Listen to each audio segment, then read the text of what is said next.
Boche gold and diamonds. Buy now pay later. പട്ടാമ്പിയിൽ BJP. സ്ഥാനാർത്ഥിയുടെ പ്രചരണ ബോർഡുകൾ നശിപ്പിച്ചതായി പരാതി.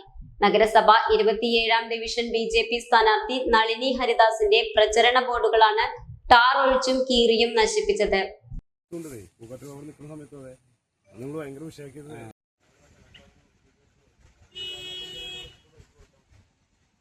തോട്ടങ്ങൽ സിറ്റി പ്രദേശത്തെ റോഡരികിൽ സ്ഥാപിച്ച 3 ഫ്ലെക്സ് ബോർഡുകളാണ് നശിപ്പിച്ചത്. 2 ബോർഡുകൾ കീറുകയും 1 ബോർഡ് ടാർ ഒഴിച്ച നിലയിലുമാണ്.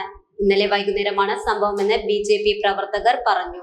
പരാജയ ഭീതി പൂണ്ട CPM ആസൂത്രിതമായി കലാപം സൃഷ്ടിക്കാൻ വേണ്ടി ഈ 27-ാം വാർഡില് ഇത് ഇന്നും ഇന്നലെയും തുടങ്ങിയതല്ല. 2015 ഇലക്ഷനിലും 2020 ഇലക്ഷനിലും ഇതേ പ്രവർത്തനം ഇവിടെ CPM പ്രവർത്തകർ നടത്തിയിട്ടുണ്ട്. ഇതിനെതിരെ ബി.ജെ.പി. ശക്തമായി അന്ന് പ്രതികരിച്ചിട്ടുണ്ട്. ഇപ്പോൾ ഞങ്ങൾക്കിത് കേസ് കൊടുത്ത് പോലീസിനെ കൊണ്ടൊക്കെ ചെയ്യിക്കാം, പക്ഷേ അതൊരു കാര്യമില്ല. ഭരണ സംവിധാനം അവരുടെ കൂടെ ആയതുകൊണ്ട് നമ്മൾ പ്രവർത്തകർ സംയമനം കൈവിടാതെ നമ്മൾ എല്ലാ വീടുകളിലും ഈ കാര്യം എത്തിക്കാനുള്ള സംവിധാനം മാത്രമേ ചെയ്യുന്നുള്ളൂ. Time kids pre school, Mannannur road, Vaniyamkulam. Dot view news.